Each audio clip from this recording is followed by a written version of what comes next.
আসসালামু আলাইকুম। আপনাদেরকে একটি শিক্ষণীয় ঘটনা বলবো। যেখানে ভালোবাসা থাকে সেইখানে সম্পদ ও সাফল্যও থাকে।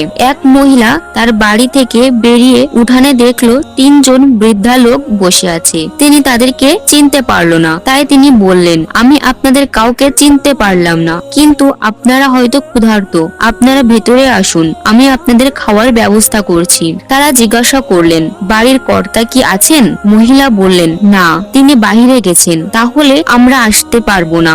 সন্ধ্যায় যখন বাড়ির কর্তা ঘরে ফিরে সব শুনলেন, তখন তিনি বললেন, যাও, তাদেরকে বলো আমি ফিরে এসেছি। মহিলা বাহিরে গেল এবং তাদের ভেতরে আসতে বললেন, কিন্তু তারা বলল, আমরা এভাবে যেতে পারি না। মহিলা জিজ্ঞাসা করলেন, কিন্তু কেন? আবার কি সমস্যা? বৃদ্ধা লোকেদের মধ্যে একজন বলল, আমাদের মধ্যে একজনের নাম সম্পদ, আরেকজনের নাম হলো সাফল্য এবং আমি ভালোবাসা। এখন আপনি ভিতরে গিয়ে সিদ্ধান্ত নিন, আমাদের কাকে আপনি ভিতরে ঢোকাতে চান। মহিলা যখন ভিতরে গিয়ে সব খুলে বলল, তখন তার স্বামী অত্যন্ত খুশি হয়ে গেল এবং বললেন, অসাধারণ ব্যাপার, চলো আমরা সম্পদকে ডেকে আনি, তাহলে আমরা ধনী হয়ে যাব। কিন্তু তার কথা শুনে তার স্ত্রী এতে সম্মতি দিলেন না। আমার মনে হয় আমাদের সাফল্যকে ডাকা উচিত। তাদের মেয়ে ঘরের অন্য প্রান্তে বসেছিল এবং সে সবই শুনলো। সে বলে উঠল, তোমাদের কি মনে হয় না আমাদের ভালোবাসাকে ডাকা উচিত? তাহলে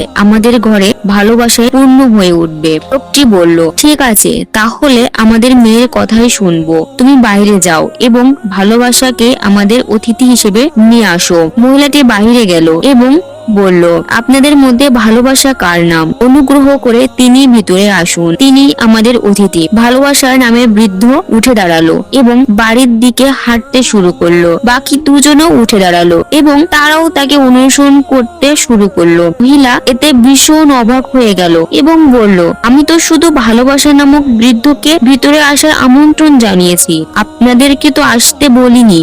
বৃদ্ধ লোকেরা বলল, আপনি যদি সম্পদ আর সাফল্যকে আমন্ত্রণ করতেন তবে আমরা বাকি দুজন বাহিরেই থাকতাম, কিন্তু আপনি যেহেতু ভালোবাসাকে আমন্ত্রণ জানিয়েছেন, সে যেখানে যায় আমরাও দুজনও সেখানেই যাই। শিক্ষণীয় বিষয়টি হলো, যেখানেই ভালোবাসা থাকে সেখানেই সম্পদ ও সাফল্যও থাকে। ধন্যবাদ।